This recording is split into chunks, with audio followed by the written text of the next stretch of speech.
Добрый день! Люди постоянно общаются, разговаривают, пишут друг другу в мессенджерах, обмениваются взглядами и жестами. Одним это удается легче, а другим сложнее. Иногда общение перерастает в разговор на повышенных тонах, спор, а то и конфликт. Сегодня мы попробуем разобраться в том, что помогает людям лучше понимать друг друга, сформулируем некоторые принципы общения и научимся предупреждать и разрешать конфликтные ситуации. Плодотворное и приятное общение стоит на 3 китах: умении слушать, умении четко и ясно излагать свои мысли и уважении к собеседнику. Вроде все понятно, но как конкретно это проявляется в общении? Самое простое проявление уважения и внимания – это привычка обращаться по имени. Кроме того, важно, чтобы собеседники были друг другу интересны. Отсутствие интереса всегда чувствуется по отвлеченному взгляду, отстраненным ответам, поэтому если вам хочется общаться, постарайтесь присмотреться друг к другу и найти общие увлечения, взгляды и ценности. Вы увидите, что общаться станет легче и приятнее. Умение слушать – это еще одно важное условие общения. Представьте, что вы хотите рассказать другу или подруге о чем-то очень важном, а они то и дело проверяют смски, продолжают заниматься своими делами и даже не смотрят на вас. Разве вам будет приятно? Хорошие собеседники умеют внимательно выслушать, не перебивая и воздерживаясь от критики.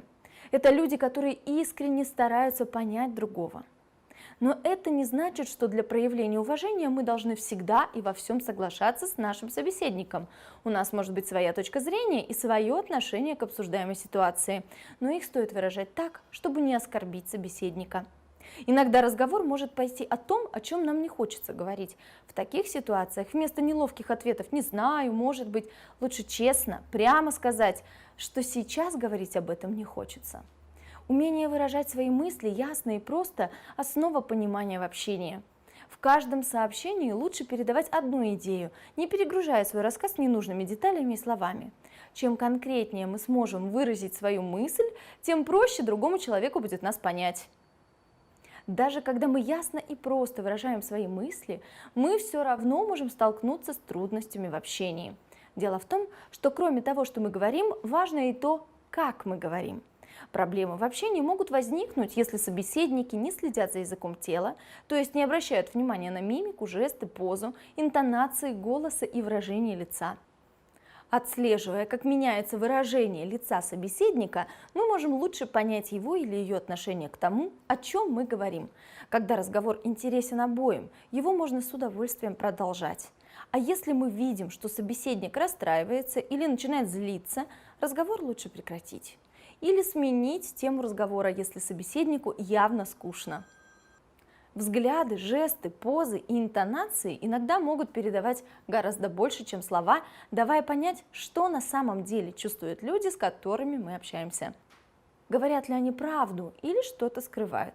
Хотят ли просто произвести впечатление или пытаются надавить на нас? Или чем-то встревожены и огорчены?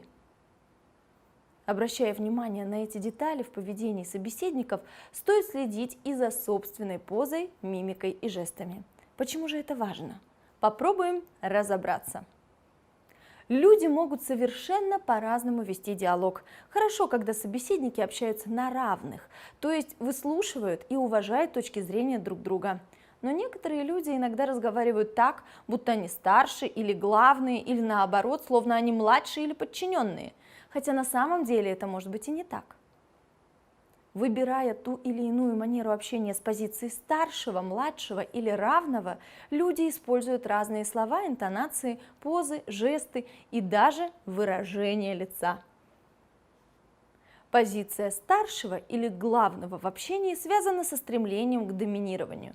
Люди, которые общаются в такой манере, считают, что они все знают, все умеют и все контролируют. Поэтому обычно они разговаривают чуть высокомерно и покровительственно. В разговоре они в основном поучают, осуждают, говорят категорично или возмущаются. Например, «Да как ты мог такое сделать? Как ты могла так подумать? Это же понятно и ребенку». Или могут снисходительно похвалить: «Ну, наконец-то у тебя получилось». Они часто считают, что именно на них лежит ответственность за окружающих, и поэтому все должны следовать их указаниям.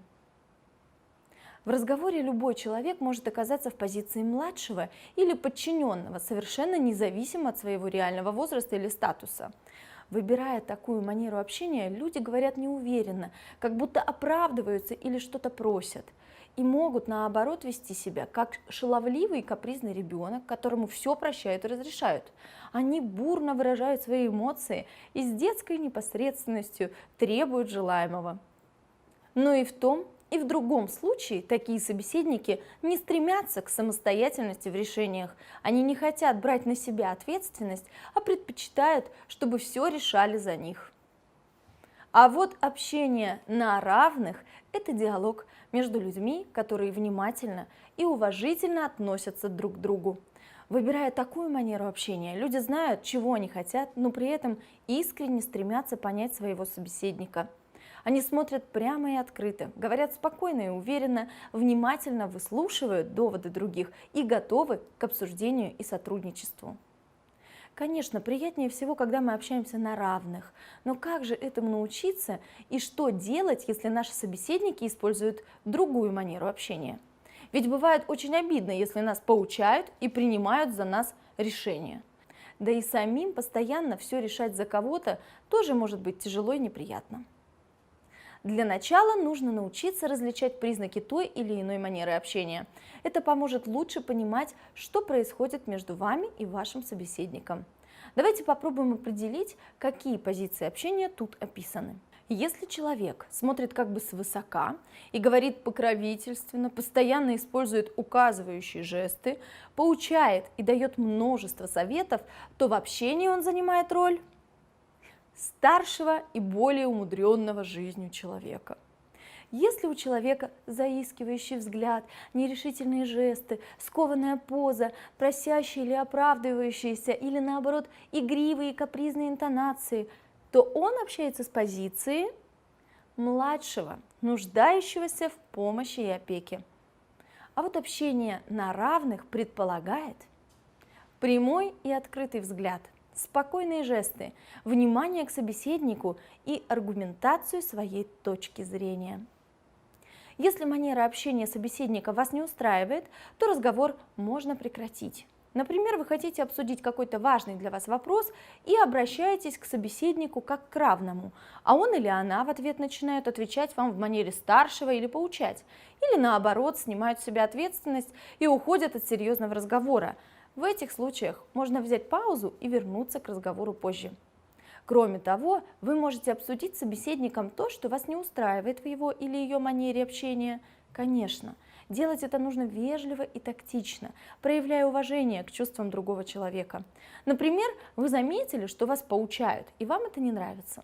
Или то, что собеседник пытается переложить всю ответственность на вас, войдя в образ беспомощного ребенка.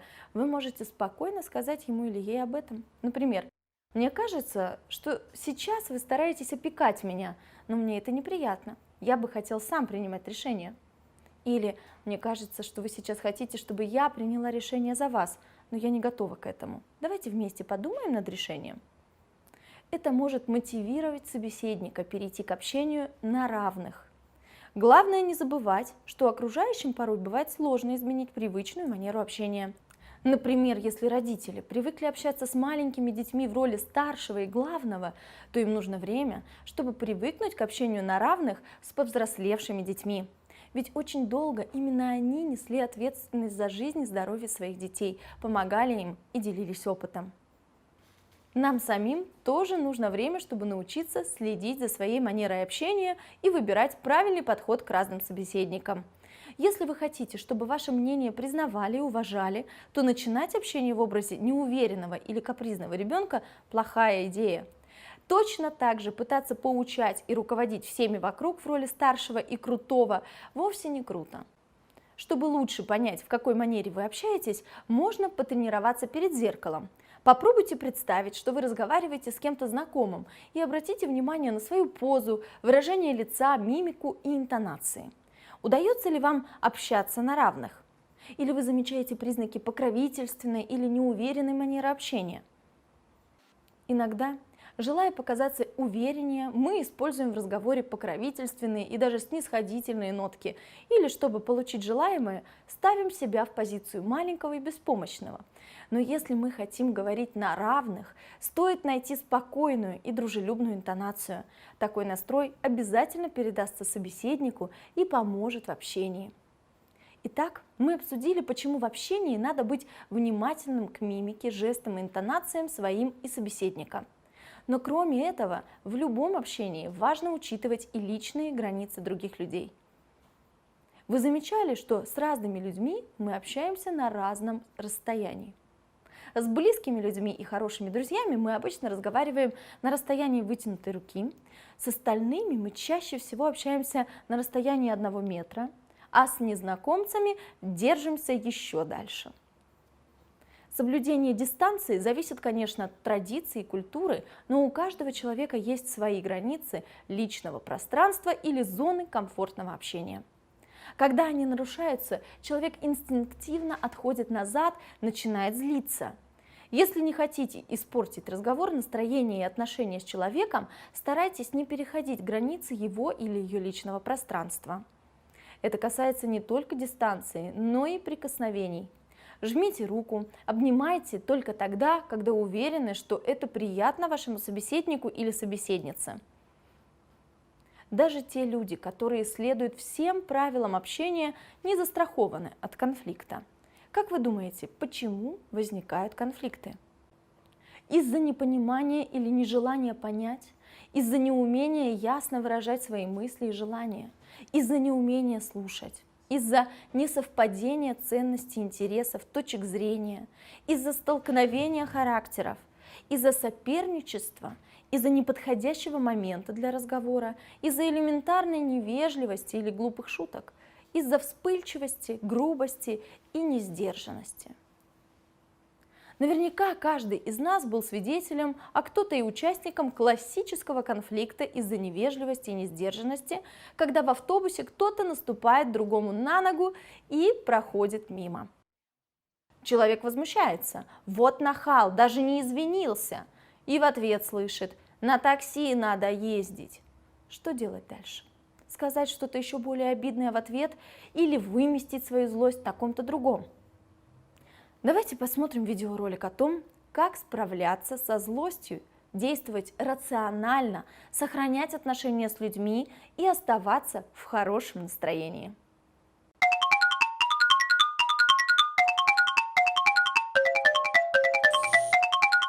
Часто говорят, что злость и раздражение, полученные в одном месте, обязательно нужно выместить в другом, как бы восстановить равновесие. Многие даже считают, что это полезно для здоровья. Но правда ли это? Действительно ли наш мозг – это переполненный кипящий чайник? Обычно нам кажется, что мы – это только наше сознание, рациональный компьютер, который управляет телом. А эмоции только изредка посещают сознание, так же, как мысли. Но в последнее время ученые понимают, что в большинстве ситуаций именно тело принимает решения и формирует наше поведение. А сознание плетется вслед за ним и подбирает для эмоций рациональное объяснение.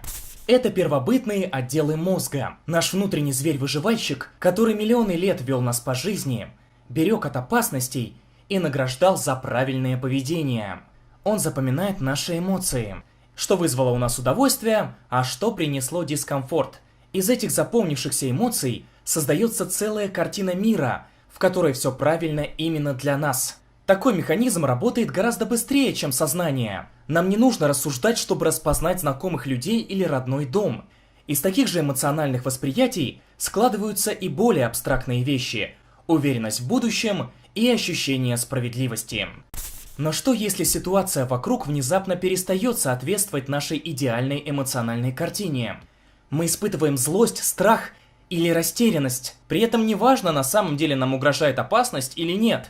Наш внутренний зверь-выживальщик берет контроль на себя и всячески глушит сознание. Но проблема в том, что зверь умеет только убегать и драться, а большинство проблем в нашей жизни совершенно не решаются этими способами. Отсюда и идея о том, что злость можно выместить. Ведь наше сознание мыслит историями, сюжетами. После А должно быть Б. После начала, середина и конец. По сути, мы все время чувствуем себя персонажем внутри собственного фильма. А в фильмах драматическое напряжение всегда нарастает. В самый эмоциональный момент наступает катарсис, то есть очищение через переживание. И история разрешается. Вот почему нам кажется, что если направить злость в правильное русло, можно немедленно исправить проблему. Это работало для первобытного человека при встрече с медведем. Работает это и в фильме, который идет 1,5 часа. Но в нашей жизни все иначе. Поступки, совершенные на пике эмоций, почти никогда не приносят пользы, а то и создают новые неприятности. Недаром вспыльчивым людям советуют сосчитать до 10 или несколько раз глубоко подышать, прежде чем что-то сказать или сделать. Но самое главное, подогревать себе злость и выплескивать ее наружу вовсе не помогает стать добрее или расслабиться. Ведь при этом мы просто подстегиваем внутреннего зверя. А хуже всего то, что при этом мы создаем новую эмоциональную связь.